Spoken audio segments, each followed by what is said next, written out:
Good afternoon and welcome to our Employee Exit Best Practices, the legal and technical sides of employee exits during the COVID-19 pandemic. Today's presentation is being co-presented by RMWBH Law, Briggs Veselka Co., and Pathway Forensics. For more information about each company will be provided to you in the slide packet, which will be emailed after today's webinar. My name is Hope Everett, and I am Senior Counsel at RMWBH Law, and I work in the litigation section. I'll be serving as your moderator today. A couple of housekeeping items before we begin. If you have a question during today's presentation, please submit your question in the Q&A box. We'll try to get to as many questions as possible after each speaker, at the end after all the speakers. Today's presentation will count as 1 hour of CPE credit. That is for CPAs. To ensure you receive your credit, a few poll questions will appear randomly during today's presentation. Please submit a response to each of those poll questions. Joining me today are Justin Markell from RMWBH Law, Kevin Stewart from Briggs Veselka, Noel Kirkush from Pathway Forensics, Mike Tripkosh from Pathway Forensics, and Greg Godkin from RMWBH Law. I will further introduce our speakers before their section of today's webinar. We'll begin today with Justin Markell discussing layoff considerations for employees. Justin is an equity shareholder in the Houston office of RMWBH Law and the corporate section of Practice Head. He's board certified by the Texas Board of Legal Specialization in Labor and Employment Law. Justin advises and counsels employers regarding various employment law issues. Among other things, Justin assists employers in crafting employment policies and contracts, and also counsels employers regarding issues related to the hiring, pay, discipline, and termination of employees.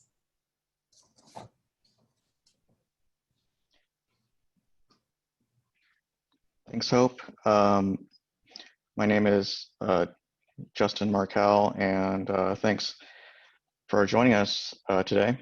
I'm going to be going over basic legal considerations when laying off employees or deciding to do a layoff or reduction in force.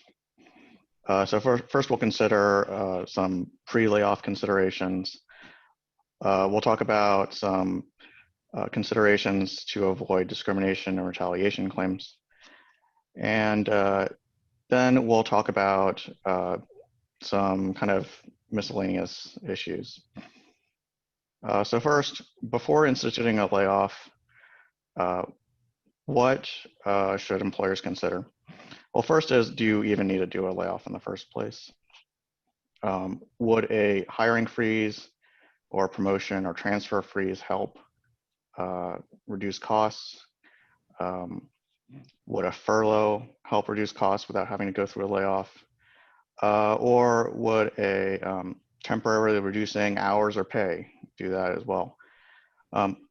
If you're considering reducing employees' pay commensurate with the hours that an employee is going to work, I just be careful about messing with that when it comes to exempt employees.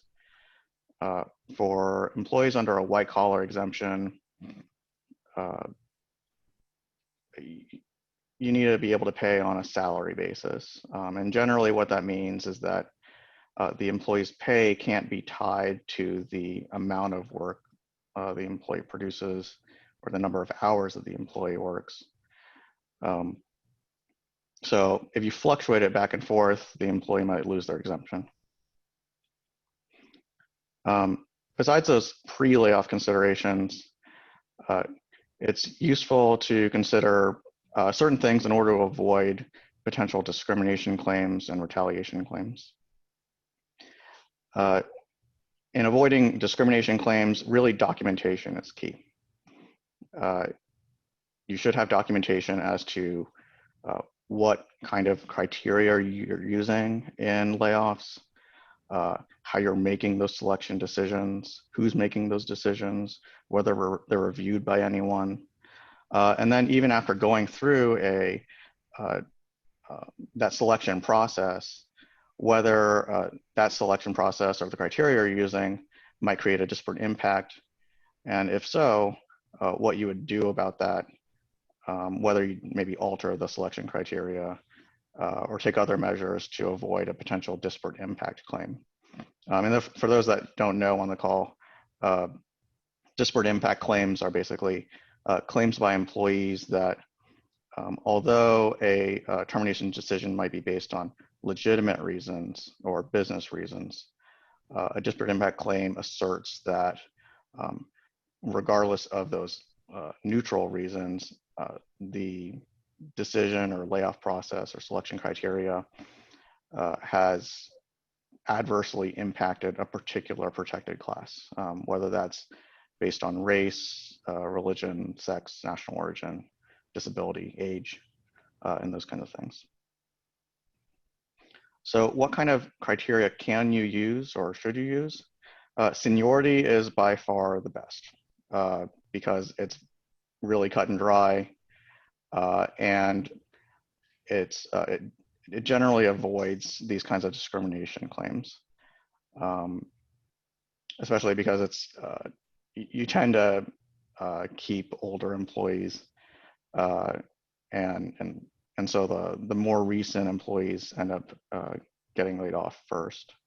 But if you're not going on a seniority basis, there are other neutral criteria that have been approved by the courts, and they're listed here. When considering performance, I would just note a lot of people, when they do performance reviews every year, they just like to be very complimentary and non-confrontational. And so if you're going to use performance as a metric in doing a layoff, then I'd consider, are these evaluations really accurate in the first place? Or should you use like a special kind of rating system or special criteria, like can this employee do multiple kinds of jobs? Do they have skills that translate to jobs that would have to be filled, or roles that would have to be filled post layoff, and that kind of thing. I'd also note that if you're looking at compensation levels as a metric or consideration for a layoff, I would just be very careful. Those kinds of considerations can backfire on an employer.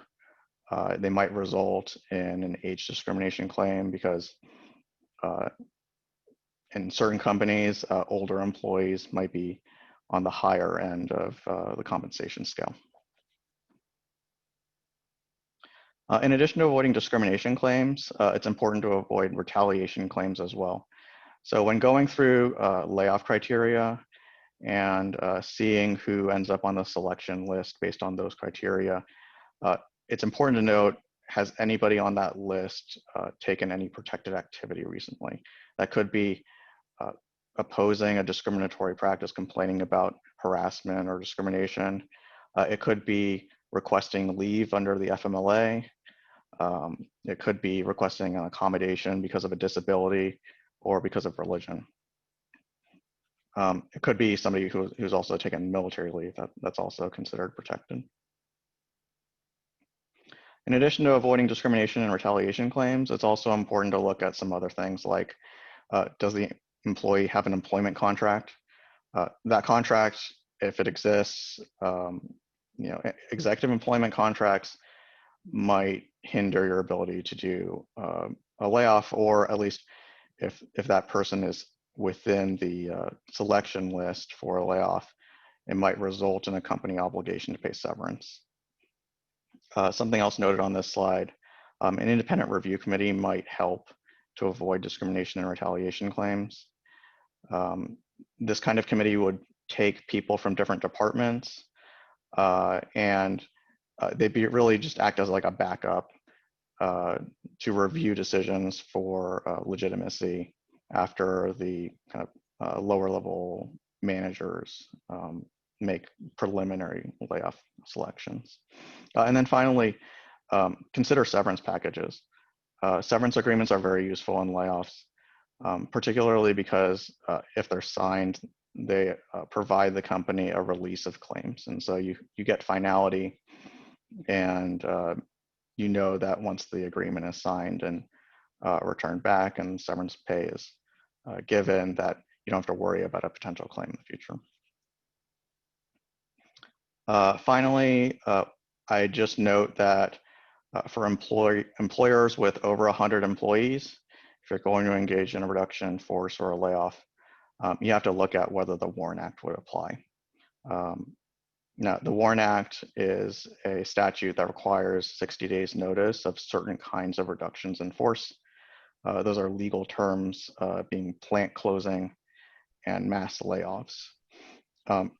Those kinds of reductions in force, or those defined terms, are very technical, and it's a little bit more detailed than what I can go into today. But just generally speaking, it involves a loss of an employment loss of over 50 employees at a single site of employment. And there's aggregation rules as to whether multiple rounds of layoffs can be considered one for the purpose of the WARN statute. You generally have a 90-day window that you need to look at to be able to see whether that advance notice is required. So hopefully with that, you'll have a better idea as to what kind of legal considerations to consider to avoid discrimination claims, retaliation claims, and other things to consider when thinking about layoffs.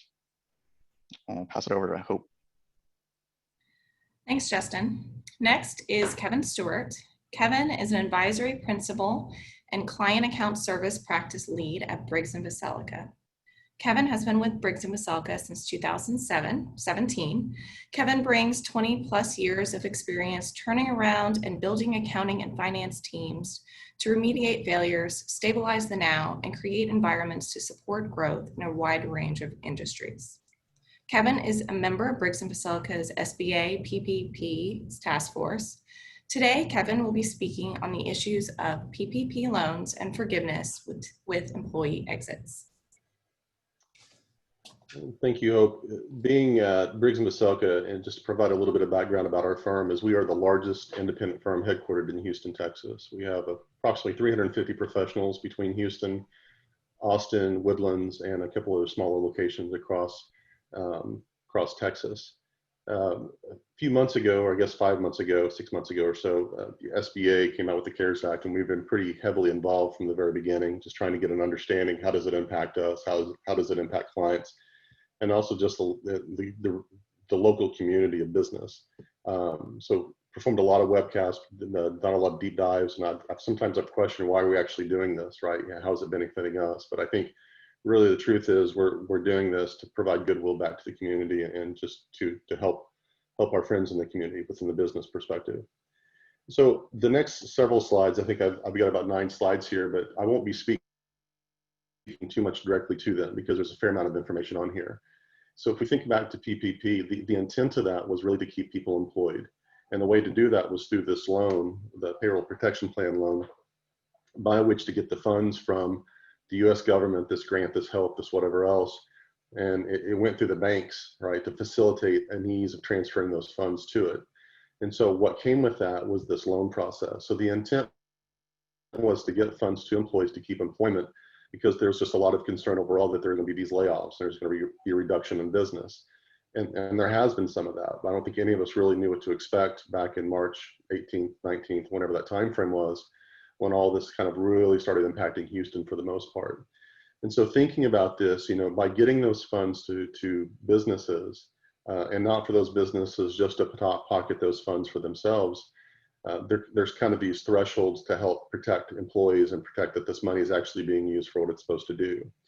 And so kind of with those strings attached to the loan, there is these impacts of saying, if you don't spend, if you don't maintain employment at certain levels, and if you don't maintain pay at certain levels, then we're going to reduce that. For when I say we, I mean the SBA and the government is going to reduce the amount of that loan that could be potentially be forgiven. And so on this slide and the next slide both, it kind of talks through kind of what that reduction might potentially look like. And I believe there's 5 steps here. But effectively what it's doing is And again, when you refer back to this, just know that this is all just math, right? And when sometimes math is complex, and if you're like me, you barely got through business calculus for dummies, but it's just math, right? By reading the instructions, looking at the math, you're going through these steps. And so this initial measurement period, I believe March 31st is kind of that date. You're trying to get an understanding of what that covered period is. What is your benchmark by which you're evaluating yourself against for forgiveness? And kind of with that as well, the intent is this is intended for employees that are making $100,000 or less when you annualize that. So if that's an 8-week period, it would be 850 seconds of whatever the annual salary is, and you'd annualize that. So anything above 100,000 would be excluded from forgiveness, excluded from getting loan money for as well. But as you're going through these steps, you know, it's computing the average annual salary or hourly wage of during the covered period or the alternative covered period. So that's your time frame by which you're evaluating. And so what is the pay during that time period? It's computing the average annual salary for that benchmark period, which was January 1st through March 31st, 2020. So you're comparing that step 2 to the step 1. And you get into step 3 and you're kind of dividing what is the impact? What really is the impact where you're going? And where we're on this slide now is you get to step 4 and step 5. All this is really attempting to do, without going into extensive detail here, is in comparison, was the money that you got for this payroll, was that actually used for payroll? Was it delivered to? And did you maintain the headcount? Did you maintain FTEs, which we'll talk about in just a minute? Or were the funds used for something else, something not necessarily intended? So as we move in kind of that, there's a safe harbor concept on this next slide. And the safe harbor concept is really, if you're a restaurant business or in that hospitality business, they were significantly impacted early on. And so by paying salaries to people who aren't working, is that the best use of funds? And that's for every business to decide. And so in calculating the safe harbor, it's looking at, again, that annual salary. It's comparing that annual salary to what was the actual pay during that covered time period. And is one greater than the other? Is this calculation the same or greater than the one before? And if it's the same or higher, right, if what you actually paid out is the same or higher, then you're good, right? And you just kind of move on. However, if that funds is reduced, if they were less than, you know, for not good reasons, were they less than, then potentially there is no safe harbor. So moving even further than this, within that safe harbor as well is, got off track there, I'm sorry. Getting that safe harbor as well, you get into really full-time equivalents. And so how do you measure the number of employees? Because different employees make different amounts. And so how do you maintain that? And so it really is, when you're going through this process, you have to evaluate on an employee by employee basis, right? So this employee was at the beginning of the period, this employee was at the end of the period. Did the pay change? Did the hours change? And so the way that you can do that is through this full-time equivalent. There was a lot of debate initially early on saying, what is an FTE? How is it defined? And it wasn't defined. And so we're trying to find this specific guidance from the NSBA, similarities. They ended up coming up with these basically 2 calculations. And one is you're measuring it, you're doing a calculation, and you're dividing those hours by 40. I mean, it can't exceed 1, so you can't have an employee that's 1.2 full-time FTEs. And kind of the same, it doesn't really go below, you know, a half necessarily. So you can either round the decimal to a 10th place, or you can assign a 1/5 to every employee, to each employee. And you can see, at least on that simple example there, that there may be some variances there. And so when you're going through the process, if you did get a PPP loan and you're calculating what is your FTE, it is beneficial to do some analysis in addition to saying, well, this is just the number that we have. And if we move on to the next piece, we kind of talk about the FTE just a little bit differently. And it's around safe harbors, and it's the FTE reduction of safe harbor. So the borrower may be exempt from the reduction of loan forgiveness if the borrower was unable to. I need to answer my poll question here real quick. So yes, maybe. So the borrower is exempt if you're unable to operate at the same level based on specific criteria. So based on the impact of decisions made outside of your control, based on decisions made by the Secretary of Health and Human Services, maybe the CDC or occupational safety. If there's reasons why that you're prevented from actually, you know, delivering the service, being in operation, those types of things, those are reasons, justifiable reasons to come back and say, you know, we couldn't operate. We had no ability to operate because you didn't allow us to because of your laws and your legislation. And so when that happens, then you get the exemption from that safe harbor. Like you don't have to reduce the funds necessarily to be paid back. When we move into safe harbor 2, excuse me as my voice cracks, the borrower could be exempt based on if the borrower was able to return to FTE levels as of December 31st or at the date of the application. And so you can, within this time period, you can, you know, wait all the way until December 31st. We have had several clients that we've engaged with and visited with that they are holding off from filing their application because they did have to do a furloughing a little bit, a laying off for the meantime to potentially bring them back as business picks back up. Some of that is indirectly seasonal, some of it is not. Some of it is just based on the way that the business works, and some of it has truly been impacted by COVID. So they're holding off to file for this forgiveness until they're actually able to bring these people back when business recovers, when it hopefully recovers, right? So if you get to that time period, you're able to hire back as of December 31st, or when you file the application for forgiveness. If you've hired back again, you've got a little bit of you've got a safe harbor there as well. And so there are some reference periods for evaluation to see if they're being satisfied. All this, again, if you go back to the original intent of PPP, it was to maintain employment levels, it was to maintain salary levels, it was to maintain pay. So the intent here is really, let's make sure our people are employed, right? So they're giving you some leeway here. They're giving some grace because this is extended on, I think, far beyond what everyone initially expected. So when the FTE reduction doesn't apply, the safe harbor doesn't apply, when there is no safe harbor for FTE reduction applies, the bars basically calculate the reduction quotient on Schedule A. And I think we'll have a Schedule A here in just a minute, and it's entering on line 7, but you're basically doing a calculation. So if a specific employee's salary has reduced by more than 25%, then there's a reduction. If there has been potentially employees reduced by more than 25% as well, there's also reductions there as well. And considering that, right, I think there's 2 components to the PPP. There's the actual payroll piece of it, and then there's the non-payroll piece for like mortgage interest and rent expense and all these types of things. And that's kind of where we get to that 75% area. So by going through these calculations, by doing the math that we all hate, right, we come back to, is there some sort of reduction or quotient that needs to happen? And you're taking that quotient and you're multiplying it, or I guess on the next slide, you see where there's the schedule, you're inserting it in to get to the average FTE. You're kind of comparing back and forth. And then moving to the next slide as well, just kind of jumping forward. If an FTE reduction has taken place, it's important to keep in mind that there are also exceptions.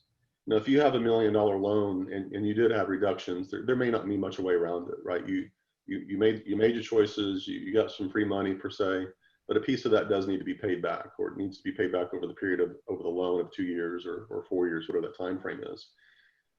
But there are exceptions. There may be reasons that the employees left, right? So what we saw in some instances was people were taking early retirements.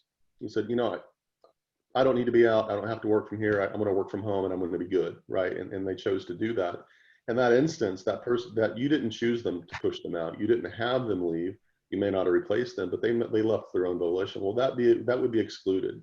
So when you're going through your payroll, when you're going through your calculation, then you would effectively add them back in because they would count as an FTE. If you fired somebody for cause, right? There's no reason that you have to maintain them. If there's a legitimate cause, it's having that documentation. We talked about voluntary leaving.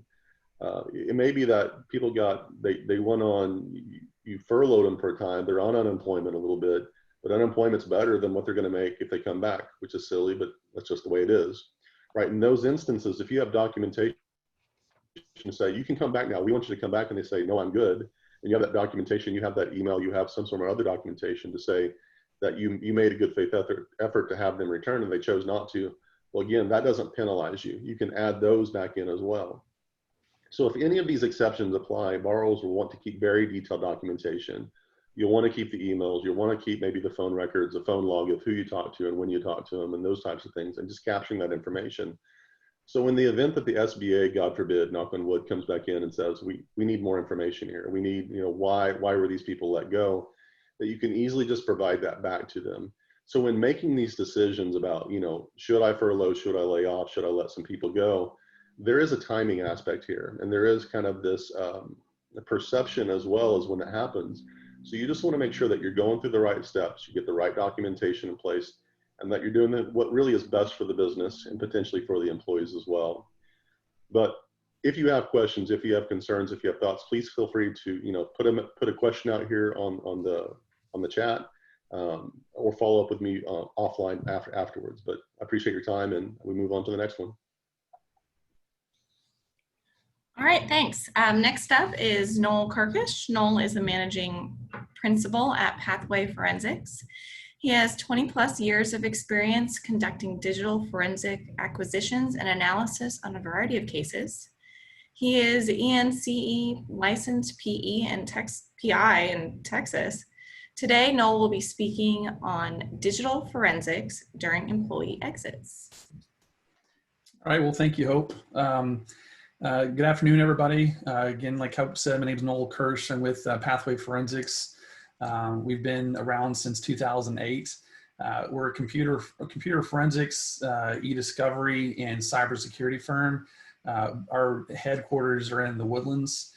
We also have offices in Houston as well as Austin. So we were acquired by Briggs Veselka in 2018.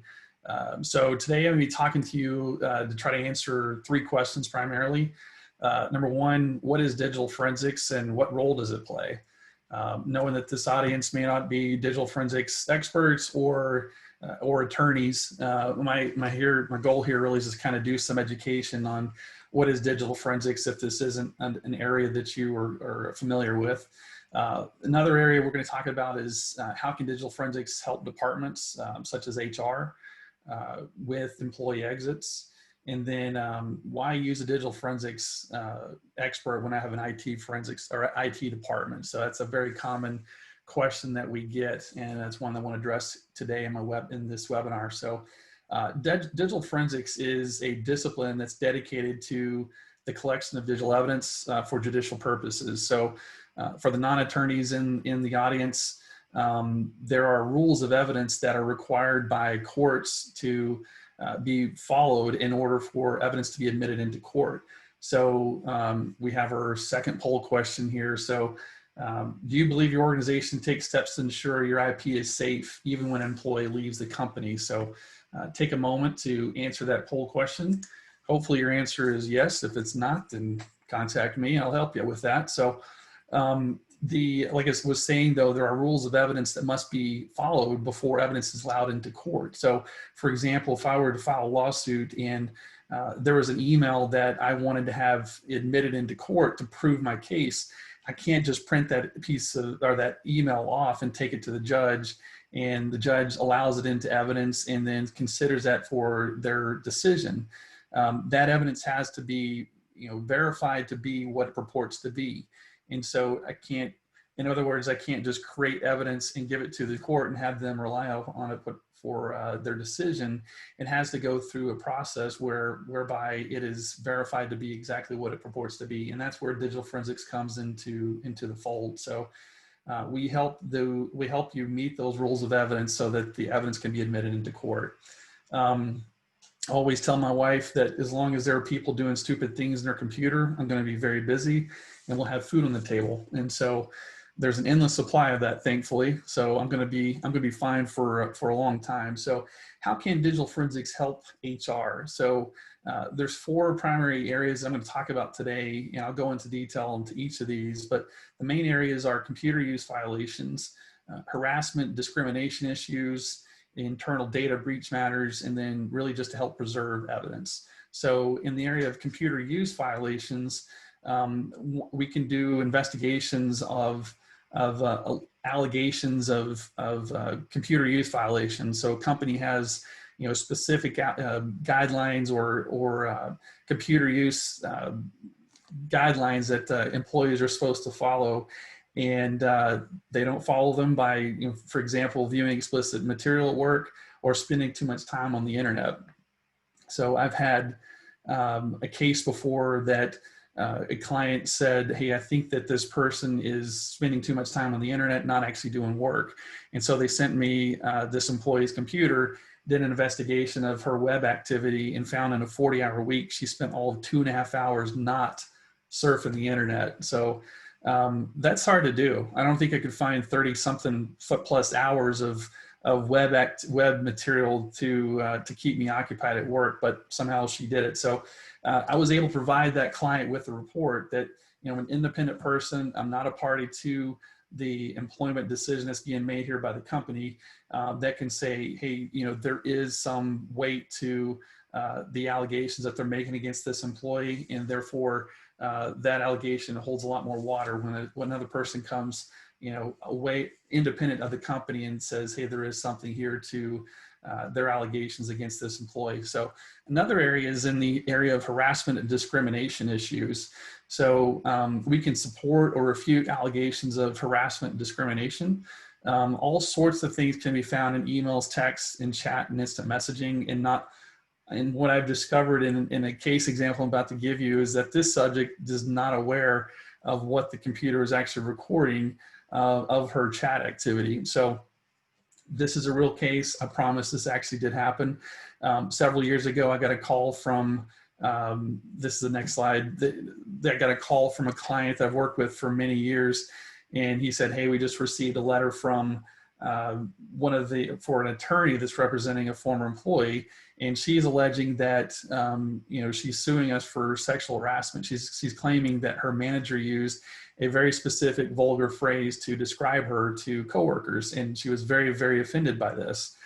And so he said, I don't even know what to tell you to do, but just look at the computer and then tell me what you find. And so I got her computer, her work computer, examined it. And what I did is just did a search for that vulgar phrase that she claimed she said was being used against her. I was trying to find where, you know, where basically the manager had said that electronically.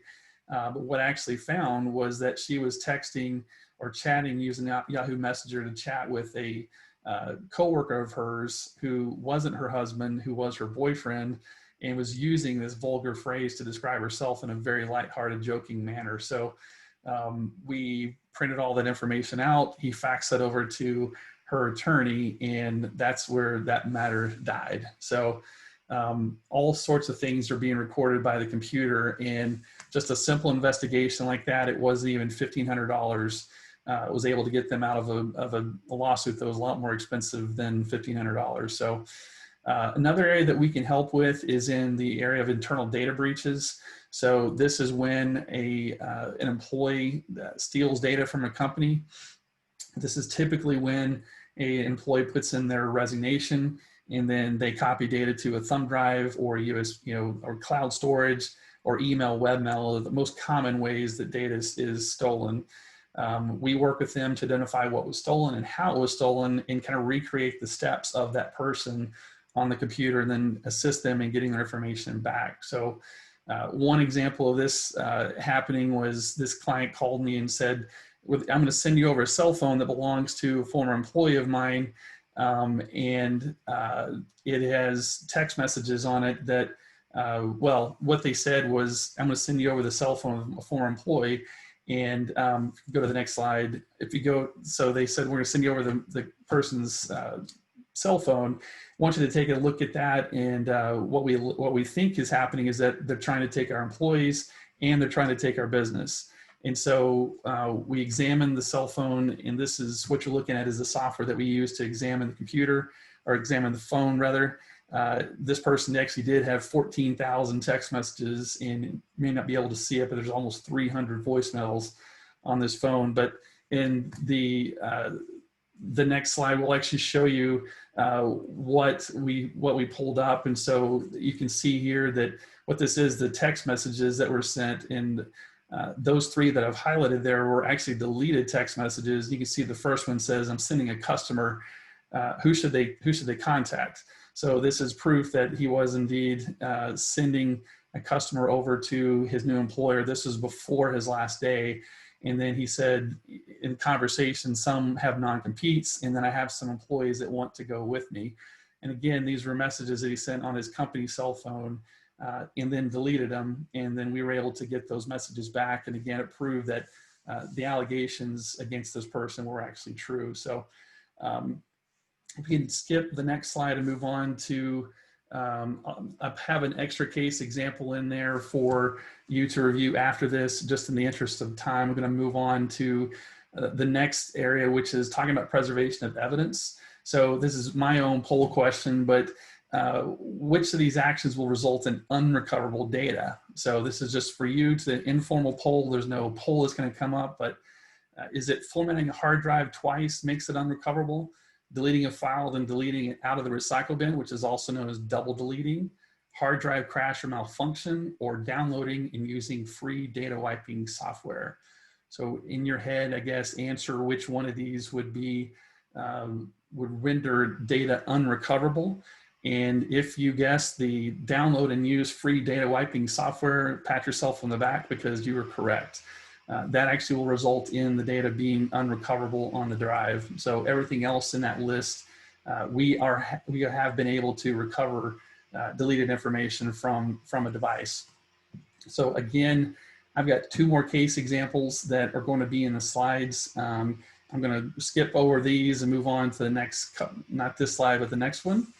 We're going to move on to talking about the IT department versus forensic examiners. So one of the most common things we get when we get a new case from a client is this situation is, hey, I'm sending over a piece of evidence and my IT department already copied some data off of there, but we want to know what what this person did. And I'm like, well, wait a second, back up, because if your IT department got on the computer and attached the USB drive and started copying data off of there, that really tampers with the evidence. It's sort of like sending a CSI team into a crime scene where the police have already, manipulated the phone or manipulated the weapon that was used to commit a crime, or they've moved the body, or they've cleaned up some evidence from the scene already, and then asking us to come in after the fact and try to recreate what happened. It's a bit of an impossible task to do. So IT departments are really good at what they do, but they're not digital forensic examiners. And I tell people that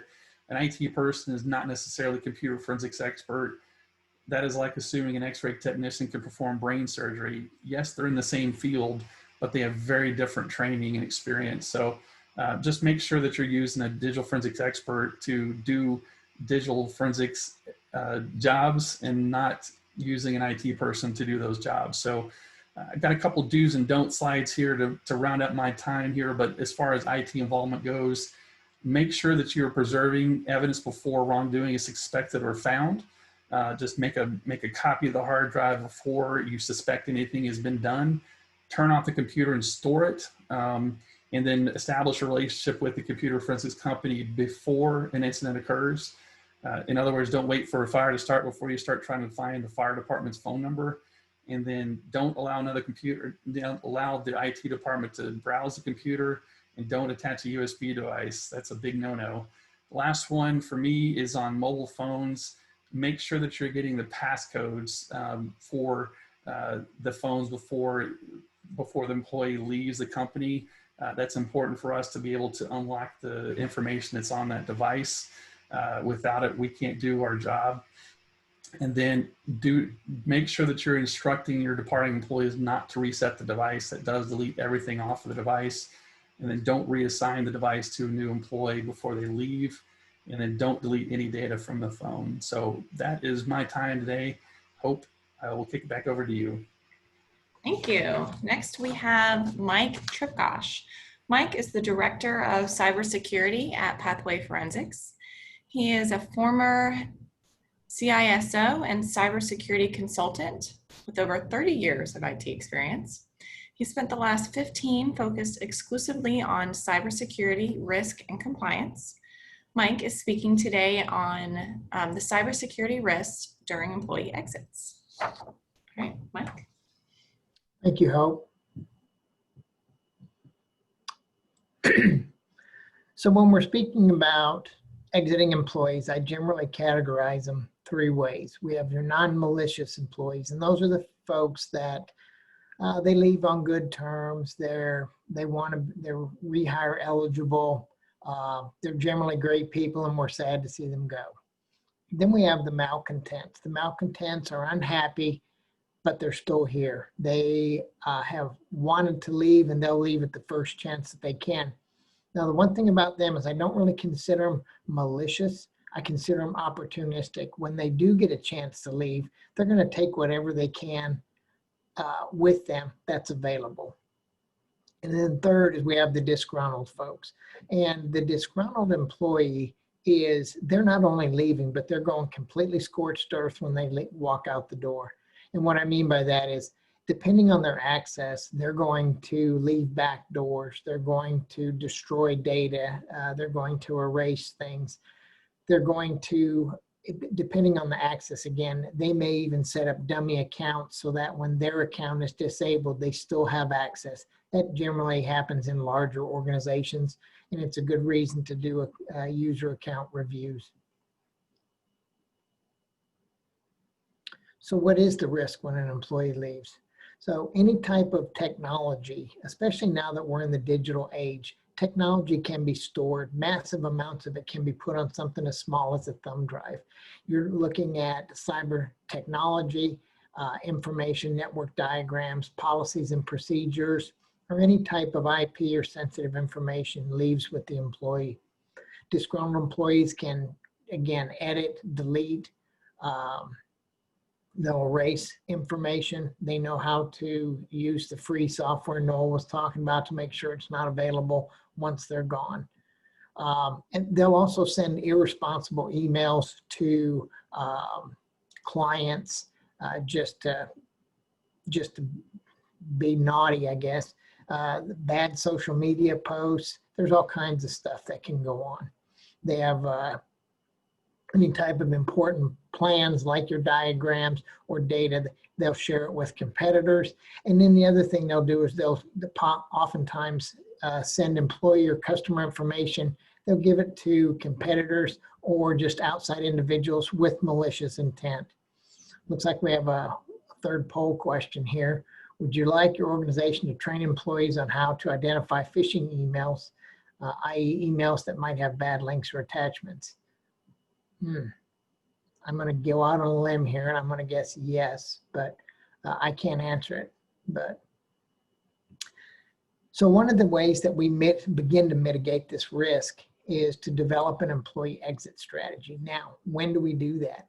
The employee exit strategy should begin the first day employee is hired and it continues until their exit interview. What do we have as part of this strategy? We should maintain a record of all the assets that they have, whether it's phones, laptops, anything that they may have access to and have in their possession. We need to keep a very good inventory of all the access that they have, both internal and external accounts and systems. And what I mean by external accounts could be like a Salesforce. Internal accounts could be any type of legacy accounts within the organization. And if possible, in a perfect world, what we would do is we would have all of our employees bring all of the equipment they have to their exit interview, and we would disable access while they're in their exit interview. Unfortunately, that doesn't happen very often. And even now with COVID and the entire workforce is almost remote, it provides us with a lot of challenges to do that. So that's really important to have the strategy in place and think about that strategy before you bring those folks in for their exit interviews. One thing that can help with this is what we call identity and access management, or you may have heard the term IAM. What this is it's an overarching program type solution that is a hierarchical view of all the access that an employee has. And it generally provides you with a one-stop disconnect to where you can shut off all of their access at one spot and then go back slowly and remove access and ensure that there's no orphan accounts. And orphan means you've got access to an account, but no higher access, like you might remove them from Active Directory, but they may have access to smaller systems. That's especially prevalent in single sign-on. And then finally, as part of the strategy, we want to ensure that we're going to change all the passwords to applications and systems that the employee works directly with. But then we're also, keep in mind, you need to, if you have shared accounts, these are the ones that are come back to get you in the long run. You want to make sure that those passwords are rotated on a regular basis, or especially when somebody leaves that has a higher level of access. Delete or disable any accounts that belong to that individual, and remove any permissions that they might have to any types of networks, especially if you have access to a client's network for one reason or another. Make sure that that's removed and send them notification that that employee has left the organization. And then consider whether the employee had access to any co-workers' accounts. Again, shared accounts, or if they just knew of another co-worker's accounts, again, it might be wise to rotate the passwords. And then by examining what an employee does on a day-to-day basis and keep a record of that, it's much easier to make sure that you don't miss anything. And that's pretty much all I have. So Hope, back to you. All right, thank you, Mike. Our final speaker today is Greg Godkin. Greg is an equity shareholder in the Austin office of RMWBH Law and is the litigation section practice head. For over 20 years, Greg has represented some of the world's largest corporations, as well as individuals in the areas of complex business and corporate litigation, directors and officers liability, and fiduciary duty. Greg is speaking today on protecting intellectual property in the remote work age.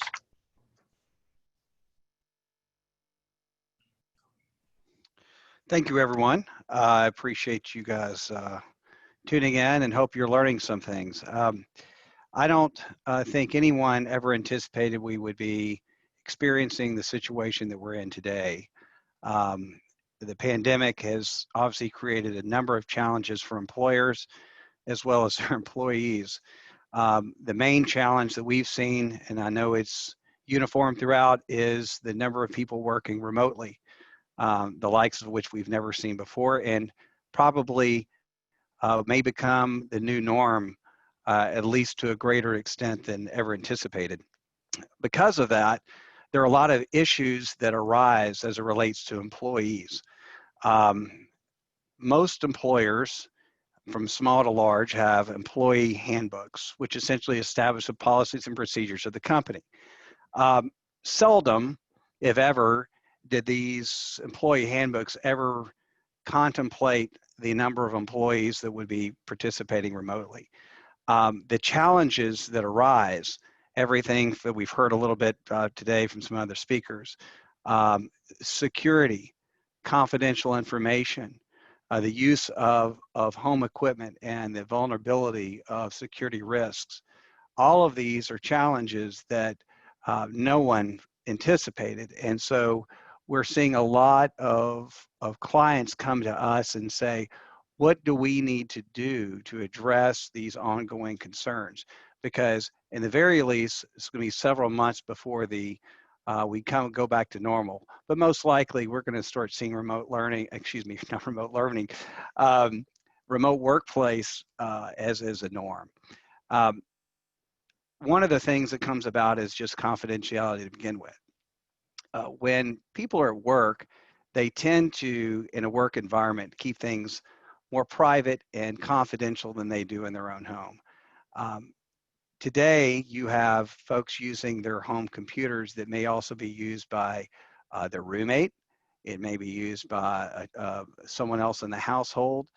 Having a policy in place that essentially separates out the use of that computer by other people to make sure that that information that is confidential to the employer is protected is absolutely key. There are several steps that can be undertaken that are quite simple that will prevent some sort of confidentiality breach that could result in anything from a very angry client or customer downright to another outright lawsuit.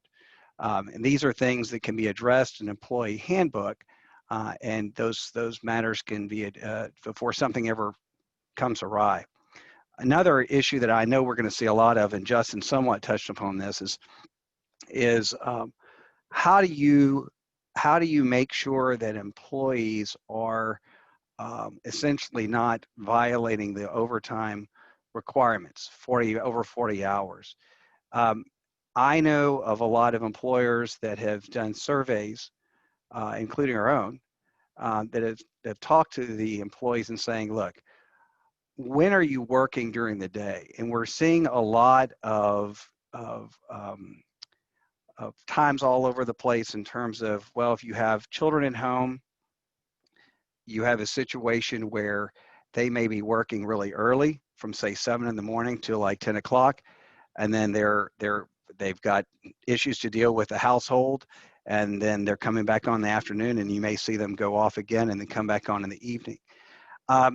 One thing that I'm absolutely sure we're going to see is a number of lawsuits that come about after COVID, where the employee is going to allege that they were working overtime and they were not getting paid for it. It is absolutely critical that the employee handbook address these issues to discuss the necessity of getting getting approval before overtime is approved, before it's undertaken. Sorry, the poll question just came up and it kind of threw me off. What type of workforce does your organization plan to have in a new normal post-COVID? I can't vote, but we're certainly going to have a hybrid. I don't even know what a different type of structure not listed here would be. I'd be curious to hear that.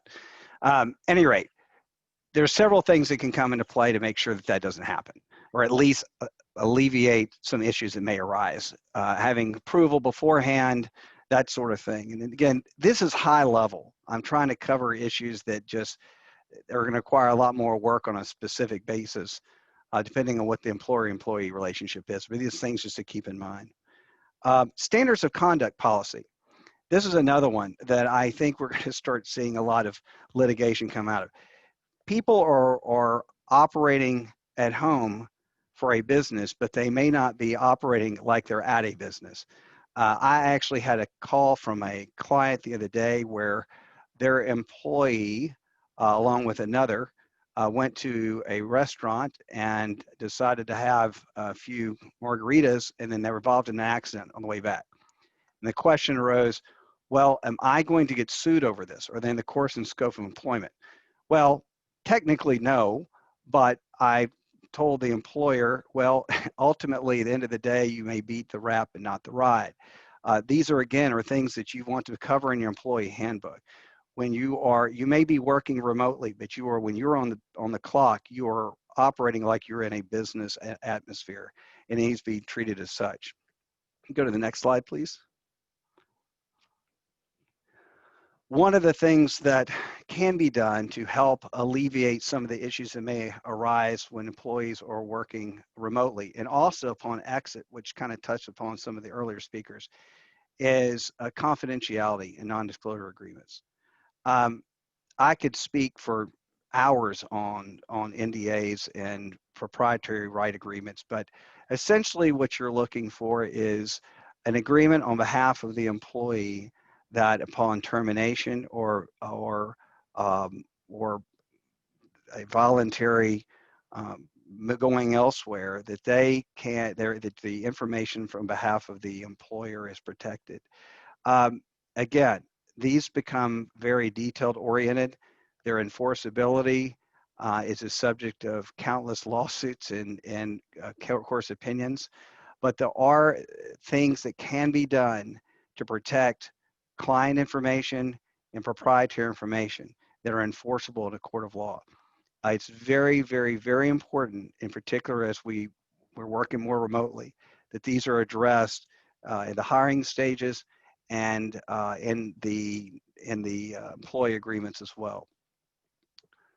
Okay, go on to the next slide, please. This kind of touches upon some of the earlier comments as well by the presenters.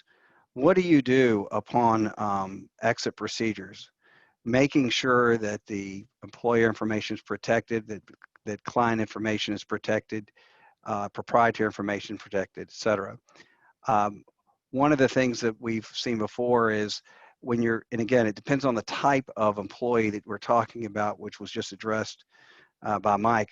Is this a situation where it's someone that just we're sad to see go, or someone that we can't wait to see them go, but in the meantime, I hope they don't burn us down in the process? But depending on the type of employee and the situation, there are several things that can be done. One of them is making sure that there is in compliance with any non-disclosure or proprietary information agreements.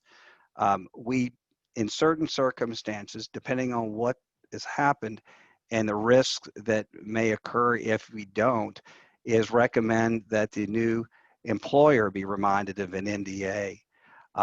Now, with that, there's a caveat. I was involved in a lawsuit 2 years ago where our client had taken upon themselves to do exactly that. That employee was terminated on about the 5th day of employment.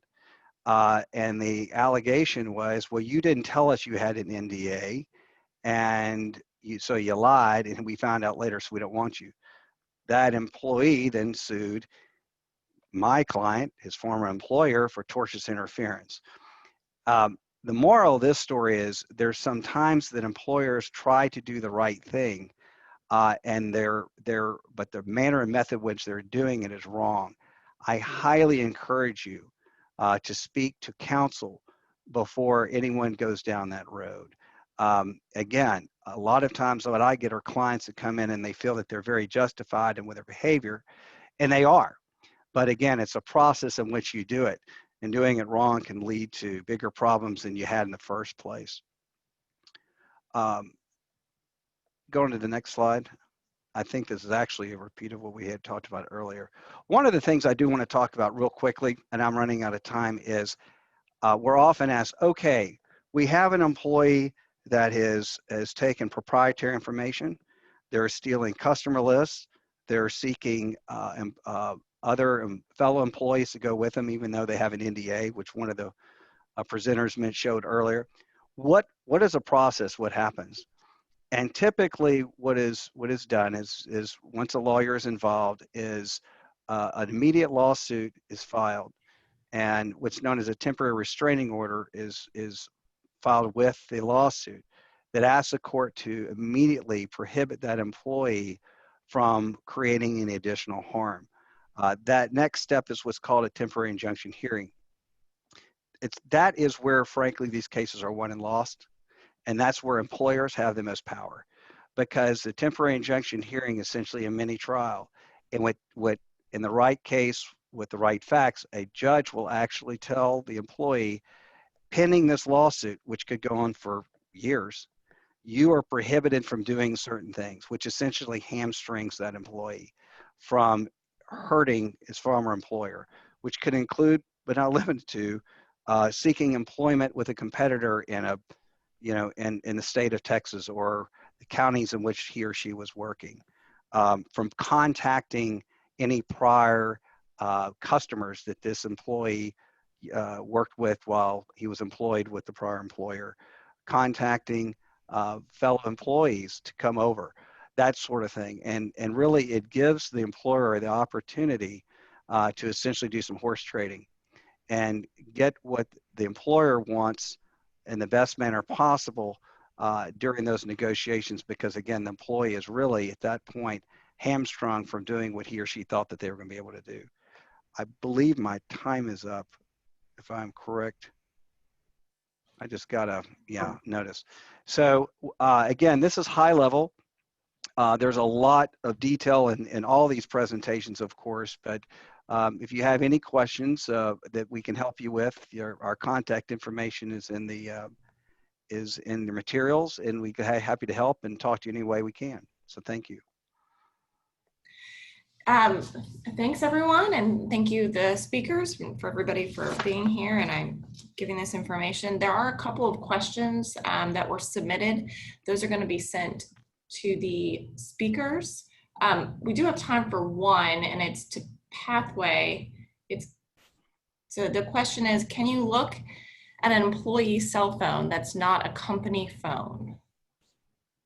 Actually, this is a bit of a legal question, but in my experience, what I've seen around this is that you have to have the employees their authorization to do so, or most commonly it's ordered by a court. So they go before the judge, the employer goes before the judge and says, Your Honor, we need to examine this phone and provide good reasons for doing so. And then the court will then order them to turn over their personal phones for examination. So those are the typical scenarios that I've seen in examining a personal cell phone. Anybody have anything to add? Okay, well, the presentation will be sent to y'all via email, and the questions that weren't answered today will be also sent to those respective speakers, and you should be contacted. And thanks again for joining. Thank you.